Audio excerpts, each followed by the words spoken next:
Hi viewers, welcome to our channel. ప్రస్తుతం మనతో పాటు భరద్వాజ్ గారు సీనియర్ జర్నలిస్ట్ ఉన్నారు. వారితో ఒకసారి మాట్లాడదాం. సార్ నమస్కారం సార్. నమస్తే అండి. సార్ గత 2 రోజుల నుంచి కూడా ఇప్పుడు జానీ మాస్టర్ ఎపిసోడ్ ఒకటి నడుస్తుంది సార్. జానీ మాస్టర్ పైన హత్యాచార కేసు ఒకటి నమోదైంది. అంటే తన దగ్గర వర్క్ చేసే అసిస్టెంట్ కొరియోగ్రాఫర్ తనపై అత్యాచారం చేశాడని చెప్పేసి కంప్లైంట్ చేసింది. అయితే దీని ఫలితంగా ఆయన్ని జనసేన పార్టీ కార్యకలాపాల నుంచి కూడా దూరం చేసేసారు. అసోసియేషన్ ప్రెసిడెంట్గా తీసేశారు. అసోసియేషన్ నుంచి తాత్కాలికంగా కూడా దూరం పెట్టేశారు.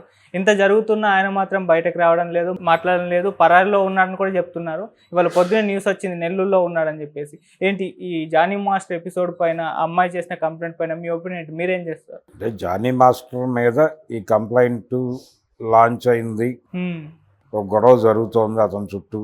అవును, రకరకాల శక్తులు మోహరిస్తున్నాయి. లవ్ జిహాద్ అనేటువంటి ఆర్గ్యుమెంట్ కూడా ఒకటి వచ్చింది ఇప్పుడు ఎజెండాలోకి. అవును, ఈ ఎజెండా అంటే లవ్ జిహాద్ అనగానే సంఘ్ పరివార్ ఎంటర్ అవుతుంది. కాషాయ మూకలు ప్రవేశించి ఇప్పుడు అతను ముస్లిం అనే విషయాన్ని ఎస్టాబ్లిష్ చేసి, అంటే ఆ కంప్లైంట్లో ఒక వాక్యం రాసింది ఆవిడ, మతం మార్చుకుని పెళ్లి చేసుకుందాము అని.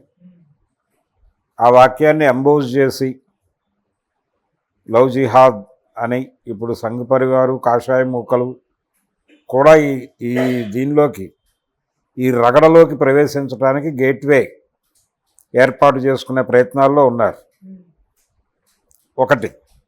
రెండోది, ఇండస్ట్రీలో ఇప్పటిదాకా నడిచినటువంటి, అంటే అనేక ఆరోపణలు వచ్చినాయి మా దృష్టికి, అవన్నీ ఫాల్స్ ఎలిగేషన్స్గా అనుకుని మేము ఏ రకమైన నివేదిక తయారు చేయలేదు అని ఇండస్ట్రీకి సంబంధించిన పెద్దలు వీళ్ళు 2018లో ఏర్పాటు చేసినటువంటి కమిటీ తాలూకా నివేదికకి సంబంధించిన చర్చ వచ్చినప్పుడు అది ప్రస్తావించారు.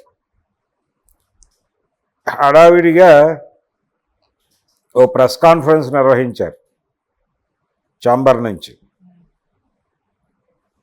నిర్వహించి, అంటే గతంలోనే ఈ కంప్లైంట్లు డ్రాప్ బాక్స్ పెడతాము, దాని నుంచి పిలిచి మాట్లాడతాము, ఇవన్నీ గతంలో 2018లో కొంచెం పెద్ద ఎత్తున గొడవ జరిగింది. 2019 ఏప్రిల్ ఆ ప్రాంతాల్లో వీళ్ళు కమిటీ వేశారు. ఆ కమిటీ తాలూకా, అంటే మేము ఆల్రెడీ మా దృష్టిలో ఉంది ఈ విషయం, మేమేమీ అవేర్ అయ్యలేము, సమాజంలో ప్రపంచంలో ఏం జరుగుతోందో అంతా మాకు తెలుసు అనే విషయాన్ని ప్రపంచానికి చెప్పడంతో పాటు మేము దీని మీద కొన్ని చర్యలు కూడా తీసుకున్నామని చెప్పడం కోసం ఈ ప్రెస్ మీట్ నడిచింది. దానిలో రకరకాల అంశాలు చర్చించారు. మీడియా ఏ పరిమితుల్లో వ్యవహరించాలి కూడా చెప్పారు. ఇదంతా బాగానే ఉంది వినటానికి.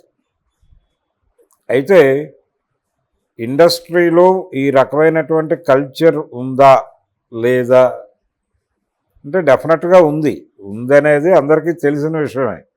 ఆ వేదిక మీద కూర్చున్న వారికి కూడా స్పష్టంగా తెలుసు. రెండోది, వాళ్ళు ఇంకొక అద్భుతమైనటువంటి మాట చెప్పారు వేదిక మీద ఉన్న పెద్దలు.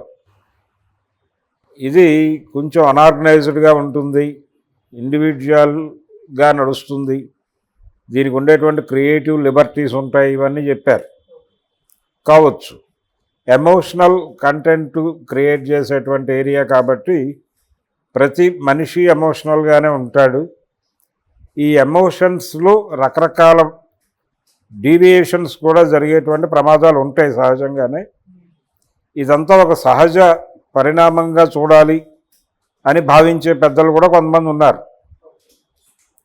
దీన్ని ఏదో ఎందుకు హైలైట్ చేస్తున్నారు, అనవసరంగా ఇంకే విషయాలు లేవా ప్రపంచంలో అని ఆ మధ్య సురేష్ గోపి హేమా కమిటీ నివేదిక సందర్భంగా వాపోయిన మీడియా మీద అరిచిన వీడియోలు చూసాం మనం.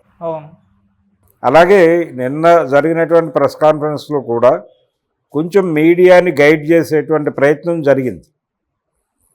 అంటే మీరు విషయాన్ని ఎలా ప్రజెంట్ చేయాలి అనే దాని మీద కొంచెం ఎంబోజ్ చేసి మాట్లాడారు. సరే, ఏది ఏమైనా మీడియా అనేది ఏదైనా ఒక స్పెక్యులేటివ్ కావచ్చు, అది సెలబ్రిటీకి సంబంధించిన అంశం కాబట్టి కొంచెం ఎక్కువ ఇంట్రెస్ట్తో ప్రపంచానికి చేరవేయటం ద్వారా వ్యూస్ లేకపోతే లైక్స్ సంపాదించుకోవాలి అనేటువంటి ప్రధానంగా ఐబాల్ని తన వైపు తిప్పుకోవటం అనేది ఎజెండా ప్రోగ్రామ్గా మారింది మీడియాకి. గతంలో లాగా లేదు మీడియా అనేది గుర్తించాలి. ఇది ఐబాల్ మీడియా అంటారు. ఇది కనుచూపుని తన వైపు తిప్పుకోవడానికి ఏం చేయాలో అది చెయ్యాలి.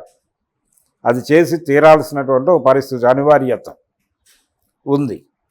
ఈ అనివార్యత అనే దాని నుంచి అక్కడ కొంచెం అంటే ఎవరైనా వాళ్ళ ఇన్స్టాగ్రామ్లో ఏదైనా ఒక ఫోటో మారిస్తే ఆ మార్చటం మీద 100 సిద్ధాంతాలు తయారు చేసి 100 ఆర్గ్యుమెంట్లు తయారు చేసి మీడియాలో వండి వారుస్తున్నారు.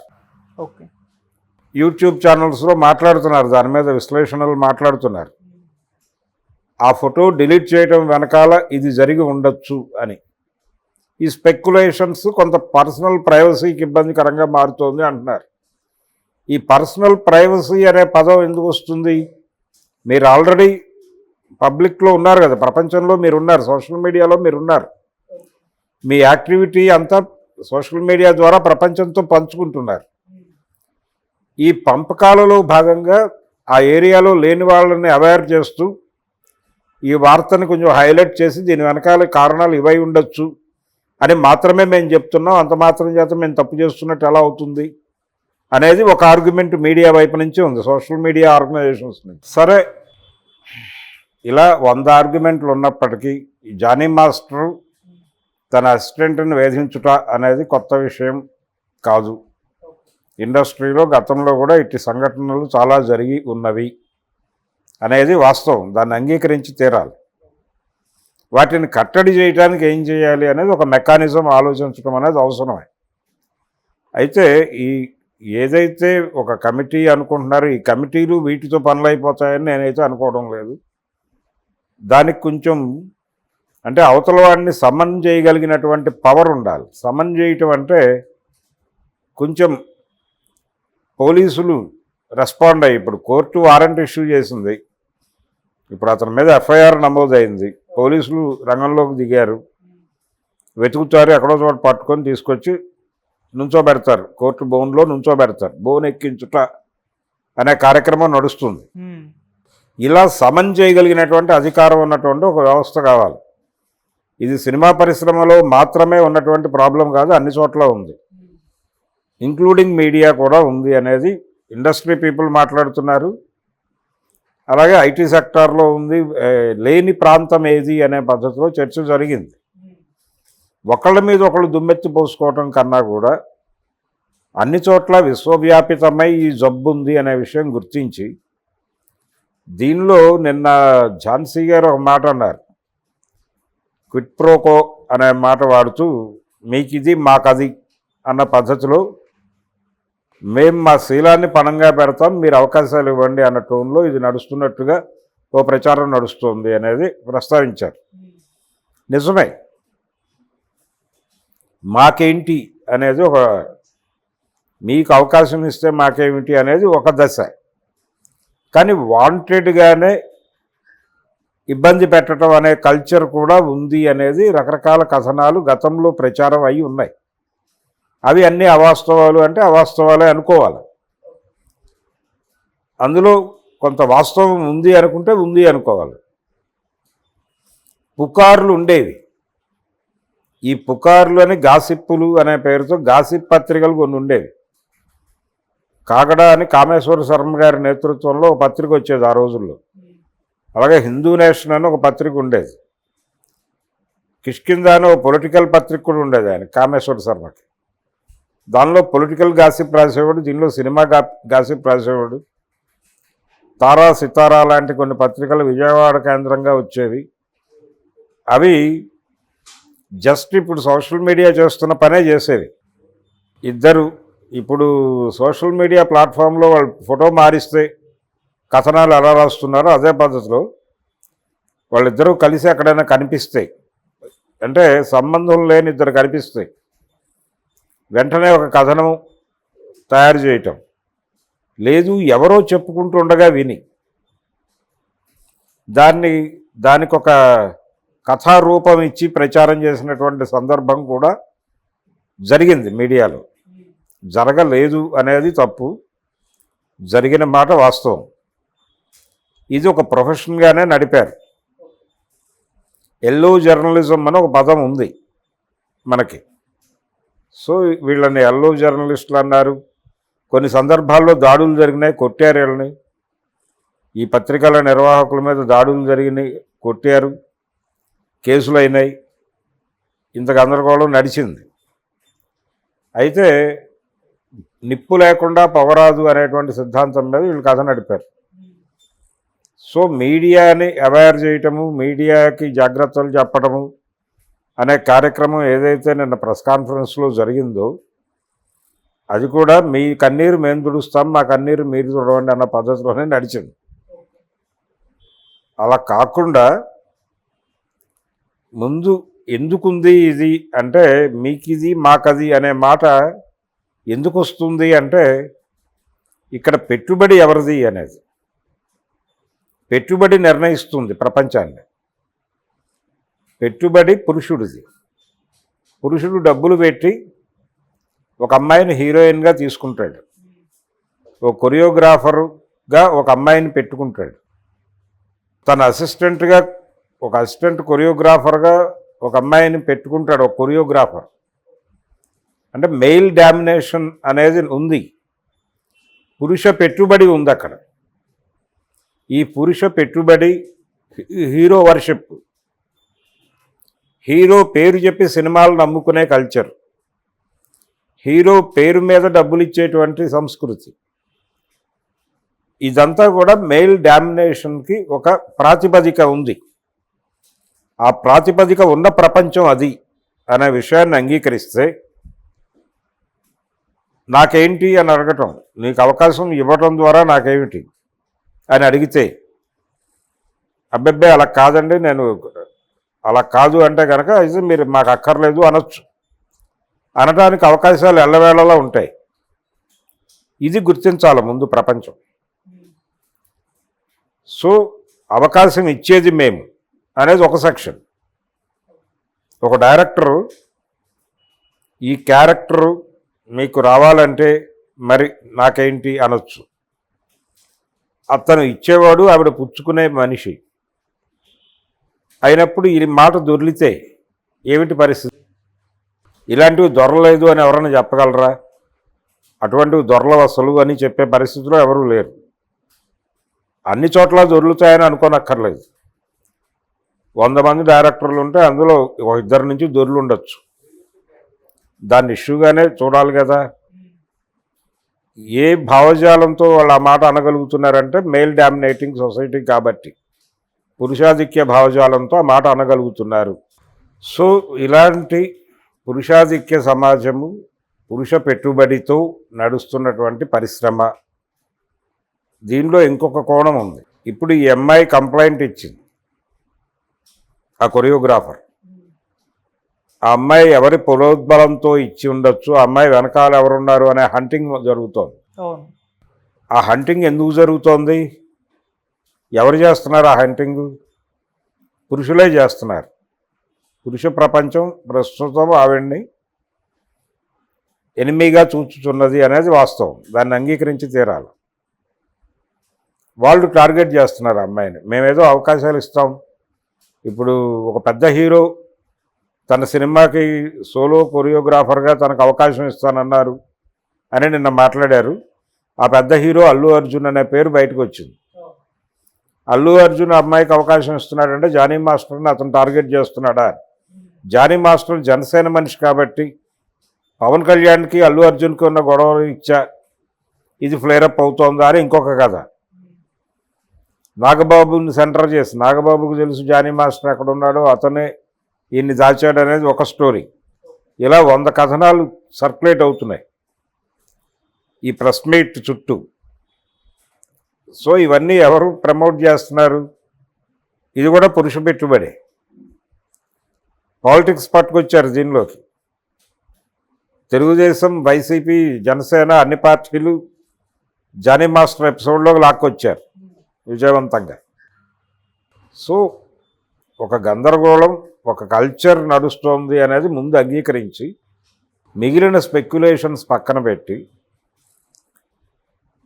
మాకు వచ్చిన కంప్లైంట్లు ఇన్ని, దానిలో ఇవి ఫేకు, ఇవి కాదు, ఇవి ఇలా కాదు అలా కాదు అనేది మానేసి ఏదైనా కోర్టు ప్రొసీడింగ్స్ ప్రకారం విచారణ జరిపేటువంటి ఒక వ్యవస్థ పెట్టి ఎవరైనా వెళ్ళి అక్కడ కేసు వేసుకోవచ్చు.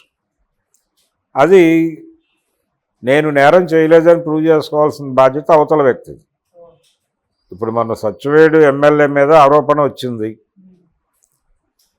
కోర్టు విచారణ జరిపిన తర్వాత నాకేం సంబంధం, నాకు 72 సంవత్సరాలు అన్నాడు ఆయన. 72 సంవత్సరాల వయసులో కూడా ఇలాంటి కార్యక్రమాలకు పాల్పడ్డటువంటి వాళ్ళ గురించిన చరిత్రలు చదువుతున్నాం మనం. కాబట్టి దీనికి వయసుతో ప్రమేయం లేదు అనేది చూడాలి. అందుకని విచారణ జరపాల్సినటువంటి బాధ్యత ఉంటుంది ఖచ్చితంగా. ఇది ఫాల్స్ ఎలిగేషన్ అని పక్కకు పెట్టేయటం కరెక్ట్ కాదు. కాబట్టి ఒకటే వాళ్ళు ప్రపంచం గుర్తించాల్సింది ఏంటంటే సినిమా పరిశ్రమలో పురుషాహంకారము, పురుషాధిపత్యము నడుచుతున్నది. ఇది తప్ప రైటా అనేది పక్కన పెడితే వాళ్ళ పెట్టుబడులు నడుస్తున్నాయి, పురుష పెట్టుబడులు నడుస్తున్నాయి. వాళ్ళు చాలా ఓపెన్గా అడిగే అవకాశాలు ఉన్నాయి.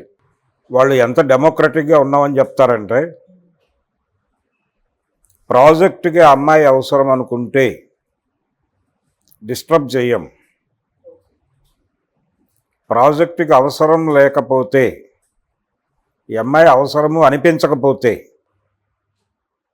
తను లేకపోయినా ఎటువంటి సమస్య లేదు అన్నప్పుడు మేం చెప్పిన కండిషన్స్కి ఆ అమ్మాయి అంగీకరించకపోతే తొలగించేయగలము అనే ఆలోచన ధోరణి ఉన్నటువంటి దర్శకులు, నిర్మాతలు, హీరోలు ఉన్నటువంటి రంగం అది. ఇది వాస్తవం. కాబట్టి అదేదో పవిత్రముగా జరుగుతున్నది అనే పవిత్రత అనేదే ఒక తప్పు, అదే ఒక బూతు మాట. ఇక్కడ అవసరము అంటే రిలేషన్స్ ఎలా ఏర్పడతాయి అనేది దానిలోకి వెళ్ళి చూస్తే, అంటే రిలేషన్ ఎలా ఏర్పడుతుంది, ఒకటి అవసరం రీత్యా ఏర్పడే రిలేషన్, రెండోది ఆ సర్కమ్స్టాన్సెస్లో ఇద్దరికి ఒకళ్ళ మీద ఒకళ్ళకి ప్రేమ కలగచ్చు. అలాంటి రిలేషన్స్ కూడా ఉంటాయి ఇండస్ట్రీలో. అంటే వీళ్ళు ఒక కార్యక్రమంలో ఉంటారు, వాళ్ళు ఒక కార్యక్రమంలో ఉంటారు, వీళ్ళిద్దరి మధ్య ఎక్కడో అసోసియేషన్ నడుస్తుంది, కొన్ని ఏకాభిప్రాయాలు నడుస్తే వాళ్ళ మధ్య ఒక ప్రేమ నడుస్తుంది, ఒక ఎఫ్ఐఆర్ కూడా ఉండొచ్చు. దాన్ని తప్పని అనలేము, అది మ్యూచువల్ కన్సర్న్ మీద నడిచే వ్యవహారం. కాబట్టి ఆ ఏరియాలో నైతిక చర్చ తప్పు, నైతిక చర్చ అనేదే తప్పు. అయితే ఈ జానీ మాస్టరు ఇలాంటి కేసులు ఎందుకు మాట్లాడుకుంటున్నారు? లైంగిక వేధింపు అనగానేమి అంటే వాళ్ళ ఇష్టంతో ప్రమేయం లేకుండా బలవంతంగా ఫోర్స్ చేసి ఈ యాక్టివిటీలోకి దింపటం అనేది మాత్రమే క్రైమ్. అవతల వాళ్ళ మనసుని గాయపరచటం ద్వారా వాళ్ళ శరీరాన్ని గాయపరచటం అనే కార్యక్రమం తప్పు. దాన్ని పట్టించుకోవాలి, దాన్ని పట్టించుకుని కేసులు పెట్టడానికి ఒక వ్యవస్థ కావాలి. అది ఫాల్సా కాదా అనేది విచారణ తర్వాత మాత్రమే నిర్ణయం జరుగుతుంది. ఎస్సీ ఎస్టీ అట్రాసిటీస్ యాక్ట్ నమోదైనటువంటి అగ్రకులాల వాళ్ళందరూ దళితులు వాంటెడ్గా దీన్ని మిస్యూజ్ చేస్తున్నారు, వాళ్ళ వెనకాల మా శత్రువులైన అగ్రకులాల వాళ్ళే నిలబడి వాళ్ళకి డబ్బులు ఇచ్చి మా మీద ఈ కేసులు పెట్టిస్తున్నారు అని మాట్లాడటం మనకు తెలుసు. అలాంటిదే ఇది కూడా జరుగుతుంది, ఇక్కడ కూడా అదే జరుగుతుంది. ఏవో 2-3 కేసులు ప్రూవ్ అయినాయి, 2 కాలేదు అంటే ఇప్పుడు ఒకవైపు హేమా కమిటీ నివేదిక, జస్టిస్ హేమా కమిటీ నివేదిక, కేరళ పరిశ్రమ, దాని నుంచి వచ్చినటువంటి ప్రతిఫలనాలు, విమర్శలు, ఈ నేపథ్యంలో జానీ మాస్టర్ ఎపిసోడ్ ఎజెండాలోకి రావటం, దీంతో అనివార్యంగా ఒక తనని తాను మేము పట్టించుకోవటం లేదు అనుకోకండి అని చెప్పి ప్రెస్ మీట్ పెట్టినట్టు అనిపించింది ఒక హడావిడిగా. అలా కాకుండా కొంచెం నిలబడి కనుక చేయగలిగితే డెఫినెట్గా అది ఒక చట్టబద్ధమైనటువంటి సంస్థ కావాలి. వాళ్ళకున్న పరిమితులు కూడా చెప్పారు నిన్న, ఆ పరిమితులు కాదనలేని పరిస్థితి. కానీ అసలు టోటల్గా ఈ లైంగిక వేధింపులకు సంబంధించిన కేసులు పరిష్కరించడానికి ఒక స్పెషల్ కోర్ట్ లాంటిది ఏర్పాటు చేయవచ్చు. సినిమా పరిశ్రమ అనే కాదు, అన్ని చోట్ల ఉంది. ఎవరైనా వెళ్ళి కంప్లైంట్ లాంచ్ చేసి వాళ్ళని అరెస్ట్ చేయించి అది నిజమా కాదా అని కోర్టులో ప్రూవ్ చేసుకోవాల్సిన బాధ్యత ఉండి ప్రూవ్ చేసుకుని నిర్దోషిగా పెడతాడా, దోషిగా జైలుకి వెళ్తాడా అనేది విచారణ తర్వాత తేలుతుంది. కానీ ఇలాంటి కమిటీల దగ్గర ఏమవుతుందంటే అది ఎక్కడో చోట ఏదో ఒక అవసరం రీత్యా వాళ్ళు ఇది ఫాల్స్ ఎలిగేషన్ అంటే వీళ్ళు అమ్ముడుపోయారనే ప్రచారం జరగచ్చు, వీళ్ళు అమ్ముడుపోకపోయి ఉండొచ్చు. కానీ అమ్ముడుపోయి వదిలేశారని అవతల వాళ్ళు మాట్లాడటానికి ఒక ఛాన్స్ ఉంటుంది.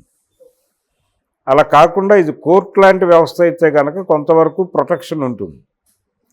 అలాంటి వ్యవస్థ ఏర్పాటు చేసే దిశగా అంటే ఇండస్ట్రీ మీద ఈ ఎలిగేషన్స్ ఉన్నాయి. అలాగే నాకు ఆశ్చర్యం కలిగించింది ఏంటంటే ఈ ప్రెస్ మీట్ నిన్న హడావిడిగా పెట్టారు, బాగానే ఉంది. ఇండస్ట్రీ పర్సనల్ ప్రైవసీ మీద దాడులు జరుగుతున్నాయి బయట నుంచి. డ్రగ్స్ కేసుల్లో పర్టికులర్గా డ్రగ్స్ కేసుల్లో ఎవరో ప్రొడ్యూసర్ దొరికితే అతను కాల్ డేటాలో ఉన్న పేర్లన్నీ బయట పెట్టేస్తున్నారు. అతను ప్రొడ్యూసర్ అయి ఉంటాడు, అతను డ్రగ్ తీసుకుంటున్నాడు అనేదో లేకపోతే అతను డ్రగ్స్ అమ్ముతున్నాడనో ఏదో ఎలిగేషన్ కింద అతను అరెస్ట్ చేస్తే అతను కాల్ డేటాలో దొరికిన పేర్లు ఎలా బయట పెడతారు వీళ్ళు?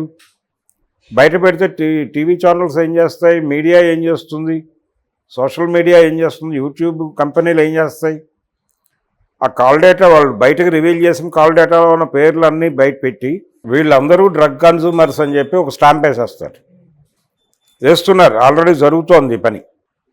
ఇలాంటి వాటిని అడ్రస్ చేస్తూ మా పర్సనల్ ప్రైవసీలోకి వస్తున్నారు మీరు, ఇది కరెక్ట్ కాదు అని మాట్లాడటంతో పాటు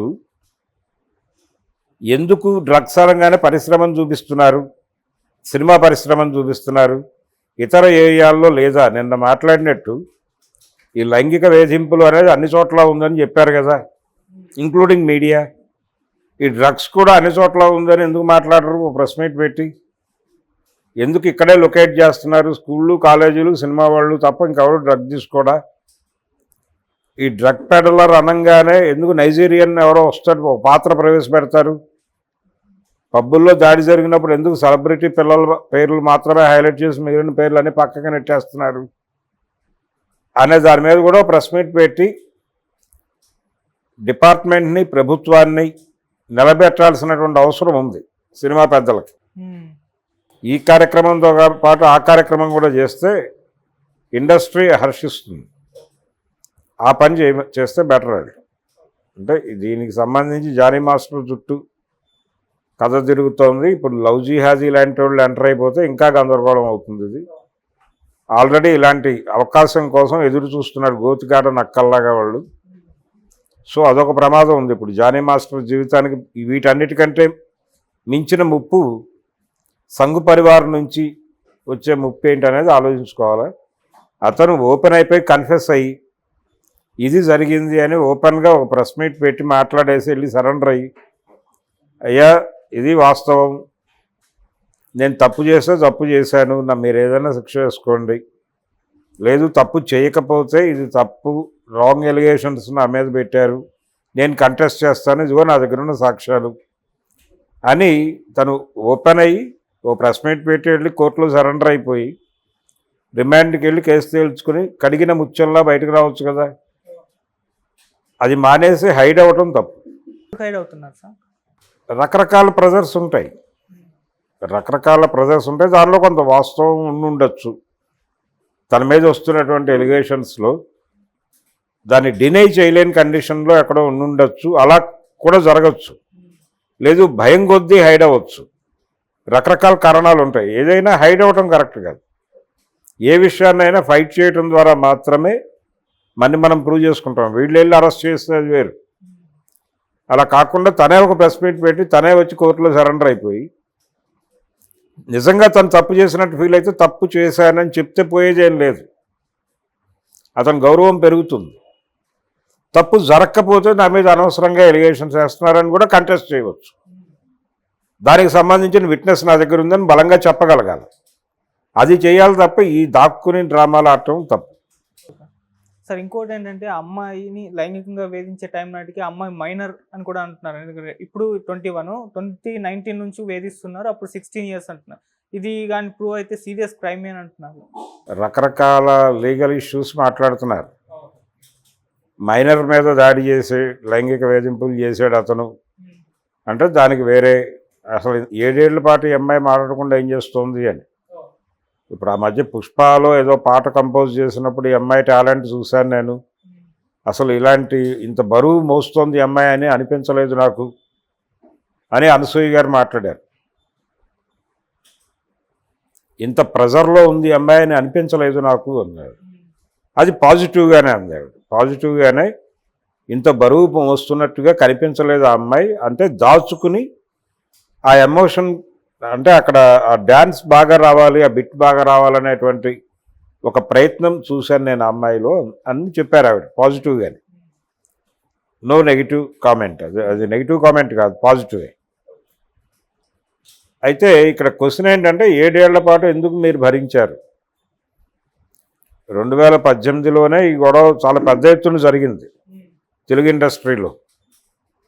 చాలామంది మీద ఎలిగేషన్స్ వచ్చినాయి. రామనాయుడు గారి ఫ్యామిలీ మీద శ్రీరెడ్డి చేసినటువంటి విమర్శ మనకు తెలుసు. అది పర్సనల్ ఎజెండా అయి ఉండొచ్చు, కాకపోవచ్చు, ఆ గొడవ వేరు.